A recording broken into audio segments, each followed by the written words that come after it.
welcome back. Now I'm gonna get back to work on the S10. Last you saw, I just did a little update on it.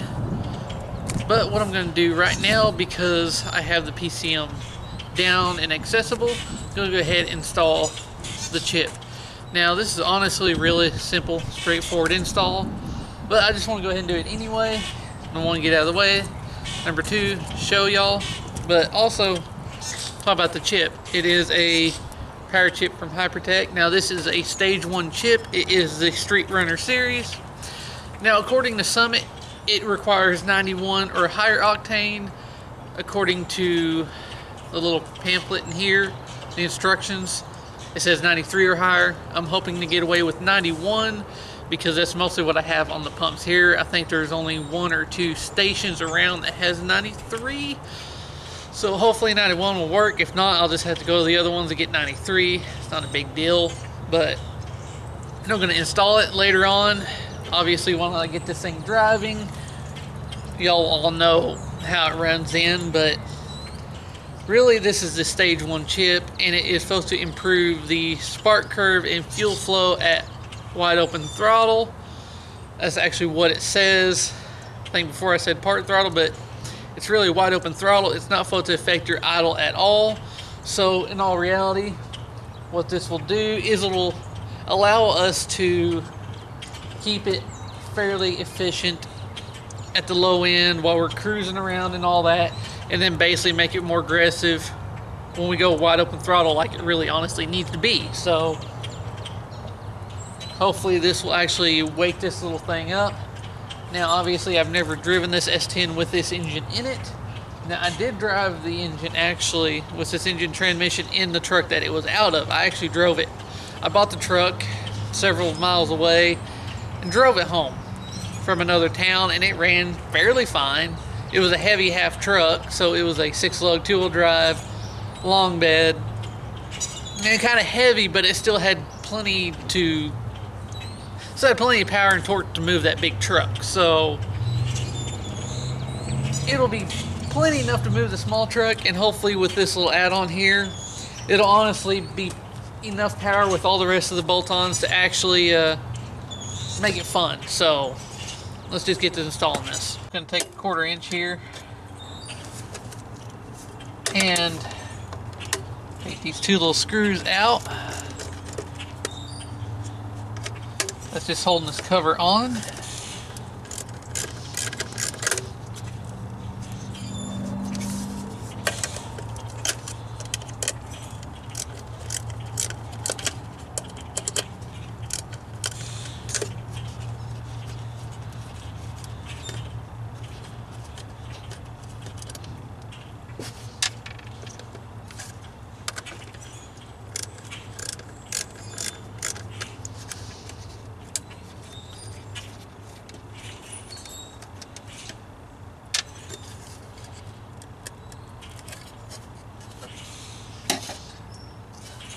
Now,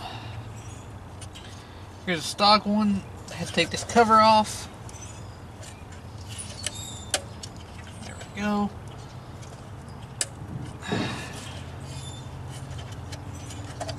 There we are.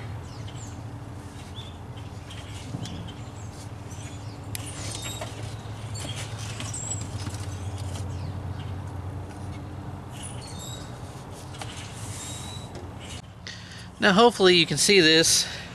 Here is our power chip adapter, and here is our stock. Now on one side of the stock we have this little alignment tab here. It's actually going to line up in this groove here.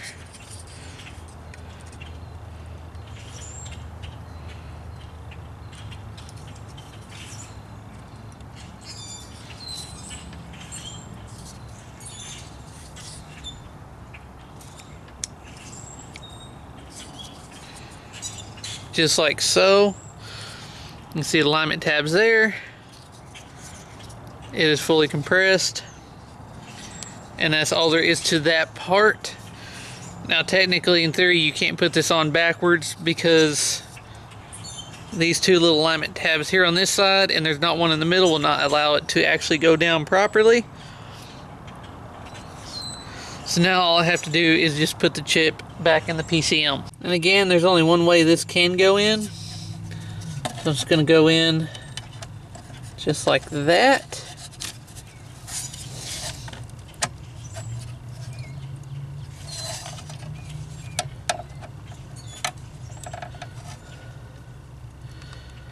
Okay.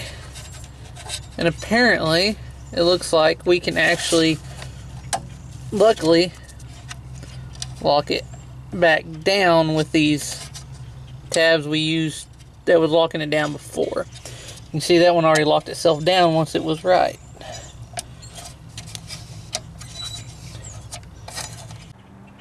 Now it is locked down into place. Once you push down a little bit on both sides carefully, not to damage anything, little locking pins on each side actually lock it down. Now my only concern is it does clear everything underneath it. This, on the other hand, is my only issue, is that it actually sticks up just a hair bit higher than what it should. So I'm going to check the instructions on that, see if it says anything at all.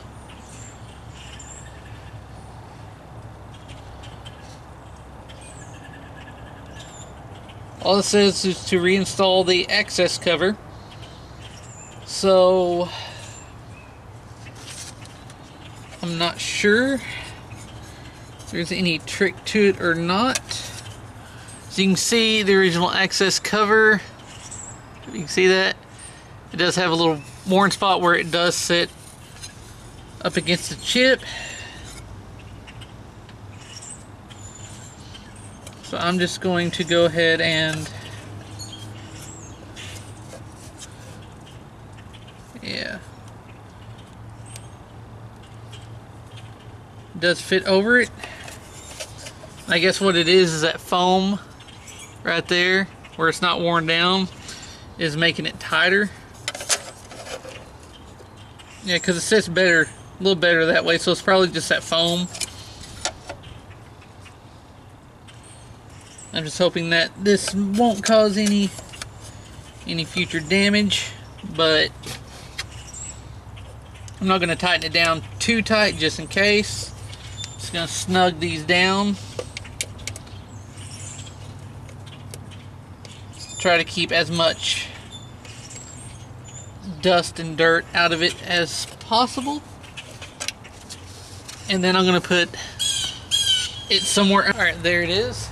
Chips installed, the computer and everything is stuck up under the dash almost as far as I can get it, because I want to make room for the aftermarket heater I'll be installing next. Now, other than that, there's not a whole lot of work left on this truck for it will be running.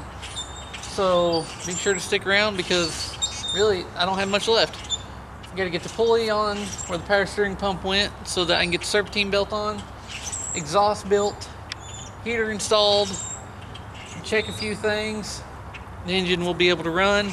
Then all it really needs is tires, check all the brakes, put the drive shaft in, and it should be ready to run. Now stick around for that, because that shouldn't take too much longer. And hopefully you enjoyed this video. As always, thanks for watching.